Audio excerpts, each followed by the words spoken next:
Good to see you. What was that? Yes. Okay. Good. Okay. Your necklace is a little, if you want to pull it up. We should have more time. Oh, there he is. Senator, good to see you. Thank you so much for doing Absolutely. this. Hi, Senator Whitehouse. I'm Abigail. Nice to see you again, Abigail. Hodges is on the lawsuit with me too. Nice to see you. Guy. Needs to be done. Senator, Rob White. Nice to meet you. Hi, Senator. I'm Maya from Whitehouse. Nice to see you, Maya. We're going to have you actually stand right over next to Senator Durbin. If I will that's stand okay. behind Senator Durbin. Perfect. All right, and can I have my speakers just scooch in a little bit? Make sure we're all in the Well, shot. how are you? Yes, yes. There we go. All right, let's get some signs in the back. People with signs, if you want to take a little bit of a step forward, thank you, and make sure your signs are raised so that you can see them. Nice to see you.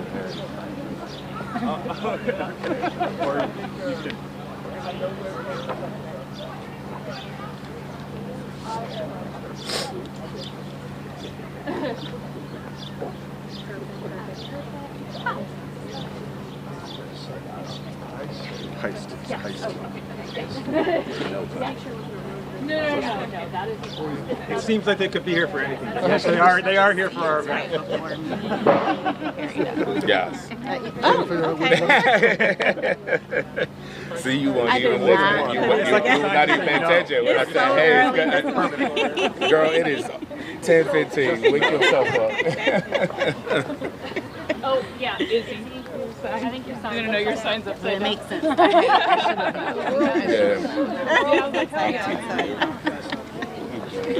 All right, we're going to start in 2. Great. And I think we'll actually be the first press conference to ever start on time, so congratulations. What? We're senators. We're not allowed to start on time. It's in the Constitution. It's unconstitutional practice. Certainly not in the... Anticipation is building. That's it, Well, it right? is encouraging to see some of the comments that people have been making, yes? Yeah. Thank you so much. I'll be giving a 2, a 1, a no-minute warning, okay? Whether you listen to me, it's up to you. But And faith is no nonsense, so. And then I'll come tap on your shoulder gently. Can we have, everybody can scoot in a little bit. They wouldn't let me bring the big push. Keep those signs high so we can see them. Thank you.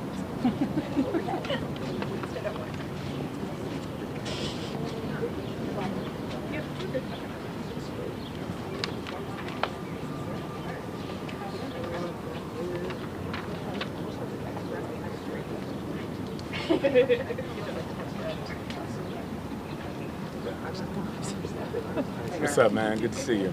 Hey, buddy. Yes, go for it. Absolutely.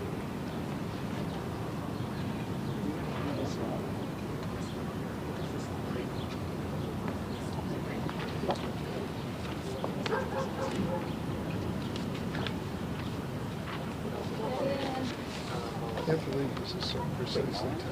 I don't know. What are we doing? We about going live?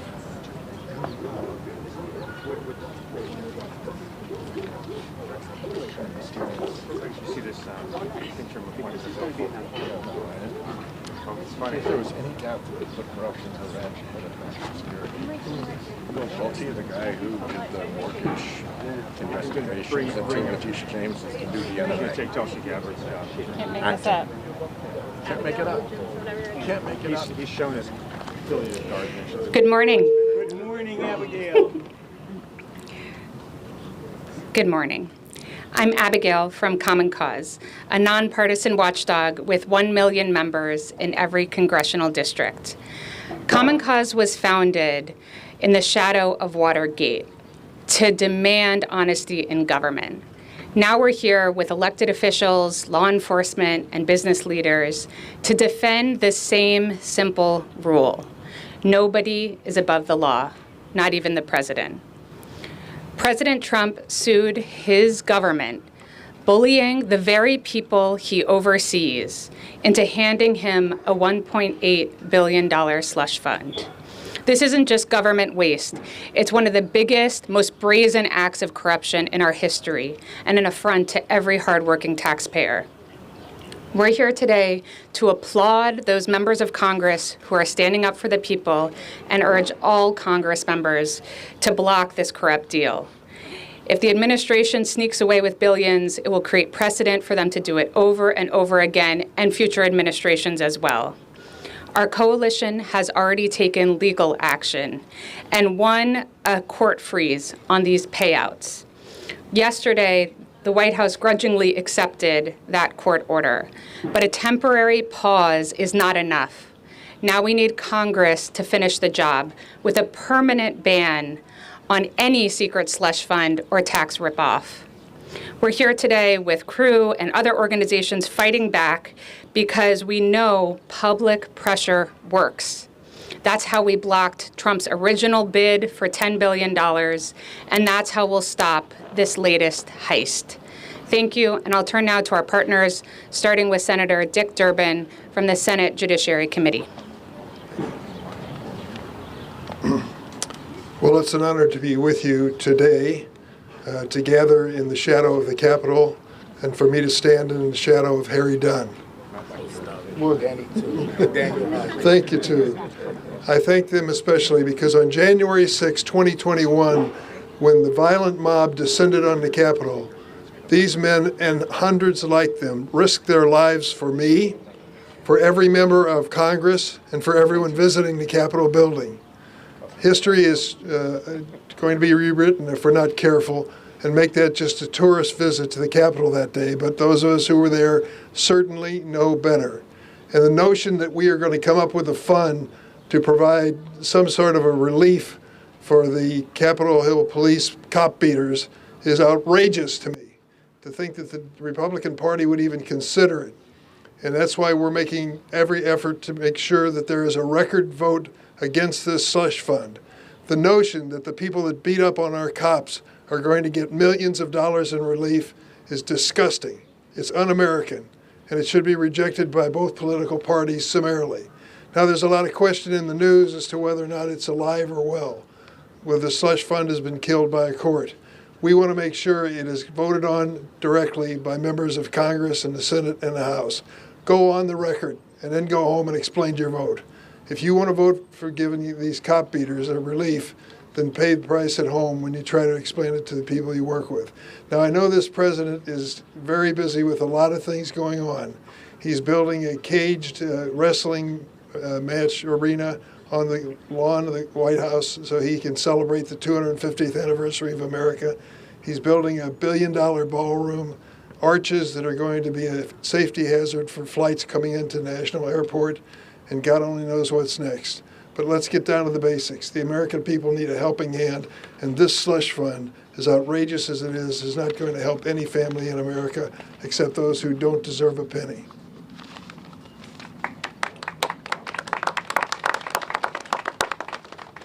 Thank you. Now I'm honored to introduce Senator Whitehouse from the Senate Judiciary Committee as well. Thank you, Abigail. I'm very happy to be here as Dick's wingman in this effort. Very grateful to Common Cause and Public Citizen and Democracy Forward and Crew for gathering us here together, and particularly grateful to the police officers who defended us on January 6th, who have stepped up to try to redress the Trumpsters' crooked cop beaters slush fund. So where are we? Well, first, the crooked Trumpsters came up with the corrupt idea of a cop beaters slush fund. And turned out it was not only despicable, but it was despised. Republicans and Democrats alike think it is disgusting. And so there's real pressure now. And indeed, the Trumpsters are starting to say that they might have to abandon their cop beaters slush fund. Well, we'll see. Maybe, but that still leaves the Trump family and business crooked tax amnesty deal. Right. That has to go too if this is going to be cleaned up for once and for all. And even if they get rid of the crooked cop beaters slush fund, and even if they get rid of the crooked Trump family tax amnesty, that still leaves one other very interesting thing. And that is the question of whether the crooked Trumpsters committed a fraud on the court in federal court in Florida a matter that is now being investigated by the federal judge. The Trumpsters have until June 12th to answer the allegations of 35 retired federal judges that, let me quote some of what they said, the court was deceived, the settlement is a product of collusion and is itself a fraud upon the court, corruption of the judicial process is exactly what happened here. They went on to say that it was an unprecedentedly fraudulent scheme that used the proceedings before this court as a legal pretext, raising profound questions about the parties' candor toward the court. Faced with those allegations, what did the court do? The court said they were grievous, and they opened an inquiry, and they flagged the IRS memo offering ways to challenge the settlement, and they flagged potential violations of DOJ policy. So there is more to come with this question of the crooked schemes to provide the cop beater slush fund and the Trump family tax amnesty came through a fraud on the court. That needs to be fully investigated.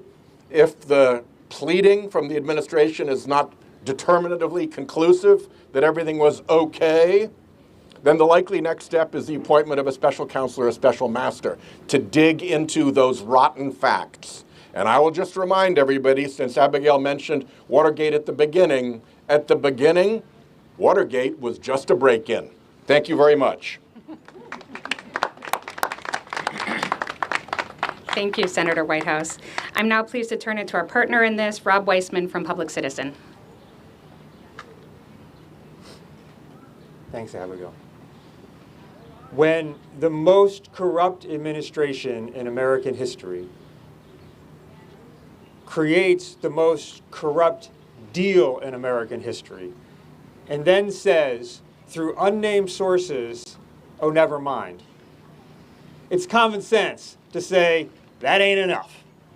Or if they say, we will abide by the order of a court to delay action on the slush fund for a matter of weeks, forgive us for not appreciating their willingness to follow the order of the court. I want to say three quick things before handing it back.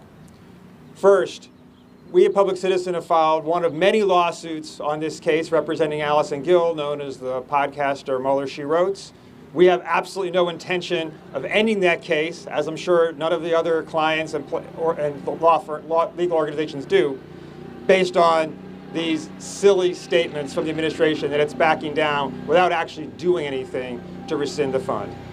Second, it is illegal for anyone to ask agents or officers of the Internal Revenue Service to end or begin tax audits or investigations. And if anyone inside the IRS receives such a request, they are required on threat of criminal penalty to report that request to the Inspector General. We've written to Todd Blanche and the head of the IRS. They need to warn their IRS officers that they're in legal jeopardy if they act on the corrupt tax deal. By the way, underscoring how corrupt that is not a settlement of any live issue that Trump raised. He's complaining about the leak of his tax returns. This is about escaping payment for taxes for prior years, and including this year when he's made billions of dollars through other corrupt activities. And the last thing is this. There is one way to be certain that this slush fund is shut down, and it's not a promise from the Trump administration. It's for Congress to act. Congress can vote, use its appropriation power, and say not a dollar is going to be spent on this slush fund. And because this administration is insisting on trying to ram through a reconciliation bill to fund needlessly and dangerously ICE even more, we're going to have the opportunity for that vote to happen again and again and again. And members of Congress are going to have to make a choice either to do what they know is the right thing or stand by their cult leader. And we'll see what happens. But either way, the American people are going to know what's going to happen. The momentum against this deal is going to continue, and eventually it is going to be shut down. Thank you, Rob. I'll turn now to Officer Harry Dunn, former Capitol Police Officer. Good morning. Thank you, everybody. I got bent down a little bit. So, thank you for acknowledging me, but I have to acknowledge all of my coworkers, former, past, present, that are still on duty. Many of them here. A lot of y'all recognize me, but it was several officers that took the brunt of that day and are still carrying it with them, even almost 5.5 years later. Returning to the scene of the crime. This is crazy. Like, this slush fund sounds like it's set up for an SNL skit, but it's real life. Get paid, beat cops. Support Donald Trump, get paid. Cause an insurrection, get paid. I believe that this is Donald Trump putting his mob on a retainer. Yep. You know, we all saw what happened on January 6th. You don't need me or Daniel Hodges or any political pundit or elected official to tell you. We watched it. We watched it in real time, and everybody saw what happened that day. And the fact that Donald Trump wants to pay these people, reward them, it continues to put our lives in danger. A lot of y'all know the things that we go through. Y'all see us on the news, the TV, but y'all don't see the death threats that we get, the confrontations that we get in public, the battles with the Republicans in Congress right now. And yes, I am so glad for these senators right now taking up this stance right now to make sure all of them are on the record about where they stand. But they don't want to be on the record, honestly. They wish they didn't have to go against Donald Trump publicly. They don't have a spine to do it.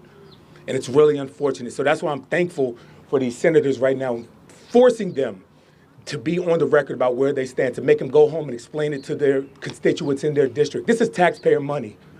This isn't a GoFundMe. This isn't a fundraiser setup that people can donate to them. This is taxpayer money. And last time I checked, Congress controls the purse, not the president. Thank you. Thank you, Officer Dunn, and also Officer Hodges for your service on January 6th and beyond. I'll turn now to Lauren Ballor from Main Street Alliance. Thank you. Good morning, everyone, and thank you for being here. Officer Dunn definitely just set the momentum, so I'm going to follow that back up like a pastor in a church. My name is Lauren Ballor, and I am the National Director of Policy and Programs representing 30,000 small business members of ours. Over the last several weeks, we have seen growing concern and scrutiny surrounding the Trump administration's so-called slush fund and the effort to redirect billions of taxpayer dollars through a process that raised serious questions about transparency, oversight, and accountability. The Department of Justice's decision to temporarily pause the fund is an important development. It demonstrates that public pressure, legal action, and broad-based advocacy can have an impact. But a temporary pause is not the end of the story. And representing small business owners, we know about telling stories. It is a reminder that continued vigilance and accountability are still needed. What has made this moment so powerful is that people across the country recognize what was at stake. This was never simply about a legal dispute in Washington, and we all know that. It was about taxpayer dollars, money contributed by hardworking Americans and small businesses in every community across the country. As our board chair, David, recently shared in a public statement and a video on this matter, there are 6.1 million small businesses across America paying roughly $50 billion in federal income taxes every year. These numbers shared represent entrepreneurs who create jobs, serve their communities, and help drive local economies. They understand the value of every dollar because they work every day to earn it. It's not given to them like some others. And they expect those tax dollars to be managed responsibly and invested in ways that strengthen communities, not diverted through programs for personal gain. That is why the response from small business owners was so significant. In the span of just 1 week, more than 150 Main Street Alliance members came together to sign a call to action opposing this effort and demanding accountability. Their message was clear: taxpayer dollars belong to the American people and should be used to serve the public interest, not redirected through mechanisms that undermine trust and public oversight. These stories, as I've shared, have been critical to building accountability. They have helped connect to complicated legal and policy issues to the real-world impact felt by taxpayers, workers, and entrepreneurs. So I say all this to say the progress we have seen is encouraging, but there is more work ahead. The coalition's efforts have helped shine a light on this issue and create meaningful accountability. Now we must continue building on that momentum until we have confidence that taxpayer dollars are being used responsibly and in service to the American people. Thank you. Thank you, Lauren. I'll turn now to John Koskinen, former commissioner of the IRS. Thank you. I'm delighted to be here. I'm John Koskinen. I served as IRS Commissioner from 2013 to 2017. During that time, I had the pleasure of working with representatives of both parties to ensure that the tax laws are applied fairly and equally to everyone. The President's suit against the IRS had many failings beyond the basic question of whether there was actually two parties to the dispute. The case was filed after the statute of limitations had run and was filed against the wrong party, at least according to the position taken by the Department of Justice in earlier similar cases. And if their position was the President should have sued Booz Allen and Mr. Littlejohn, who stole the tax returns in question. The proposed settlement includes the previously unheard of promise to a set of taxpayers that the government, including the IRS, will not make any further review of their tax returns filed as the date of the proposed settlement. I understand there were open audits that, as a result, would be closed with a potential loss to the government of significant funds. As you've heard, the Florida court has reopened the case and directed both the President and the Department of Justice to file briefs by June 12th to explain, quote, charges of collusion and whether the parties are truly adverse, unquote, as well as, quote, whether the case should be reopened because the court was the victim of a fraud, unquote. Ultimately, taxpayers do have a right to assume that all filers are treated fairly and equally. The proposed settlement sends the regrettable and unprecedented signal that powerful people like the President and his family can arrange to avoid having their tax returns reviewed at all. Thank you. Thank you, John. And we'll turn finally to Skye Perryman, CEO of Democracy Forward. Good morning. My name is Skye Perryman. I'm the CEO of Democracy Forward. We are so honored to represent the brave plaintiffs who have sued and have stopped for now the slush fund as a result of a federal court order we obtained on Friday, and that includes plaintiffs Common Cause and so many others. We are honored to also have represented the former IRS commissioner as well as other commissioners in the Florida court explaining why this lawsuit that Trump filed was fraudulent. And we are so grateful to be in the presence of senators who are standing up for the rights of people and against corruption, as well as for the Capitol Police officers who have also filed a lawsuit to challenge this corruption. Today I want to talk about leadership. The minute that this fund was announced, we said, as well as the people behind me said, that the American people were going to stop this fund. That if people in power wouldn't step up, the people would. And that is what has happened so far with the federal court order that has been secured. And that is what we need to see, that leadership that we have seen from ordinary people across the country. That is what we need to see from members of the president's own party who continue to slow and not really step up and fully demand that this fund be eviscerated and that it never happen again. We need to see the leadership that the people are showing now from the powerful, and I think we will see that in the coming days. I also wanted to speak to the pending litigation that is happening right now in the Eastern District of Virginia. You saw by tweet the Department of Justice came out yesterday and said that it intends to comply with the court order. We are in the position of trusting but verifying, and so have demanded that DOJ send us a response today asking them to confirm that they have taken a number of steps to comply with that order, and we will look forward to reporting back to you all and to the American people what DOJ's response is. We have also asked them to confirm what the status of the fund is, since they seem to be leaking that they are somehow abandoning the fund, but we've not seen any real evidence of that. What we are calling on today is for leadership. We are calling on Congress to do its job, and that does include members of the president's own party community that appear to continue to not fully oppose this fund and to not fully take steps to support and protect the American people. In the absence of that leadership, our commitment to everyone is that we will continue to represent the people in courts and communities across this country, and we will protect their rights. Thank you. Thank you, Sky, and everyone for being here. We'll now take some questions from the press. I'll be joined by Rob, and feel free to direct your questions to any of the people who have spoken and introduce yourself with your outlet. Any questions from the press? Yeah, go ahead. Hi, Michael McInerney from CQ. This is a question for the senators. With the White House apparently trying to back off of the fund, do you think that sort of takes the wind out of the bipartisan concerns that were raised about the fund last, 2 weeks ago? What is the current status of the Iran war? Sorry? Do you know the current status of the war in Iran? Ongoing, I assume. You're forgiven, because I don't either. Because the White House changes the story about every 4 hours. We want to make sure that this idea, this slush fund idea, is nailed in a coffin and buried once and for all. So there's no trust in the fact that they issue a tweet, as far as I'm concerned.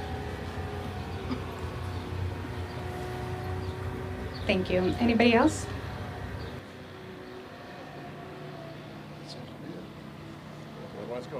Okay. Thanks so much. Thanks, Harry. Good to see you. Thank you so much. Okay.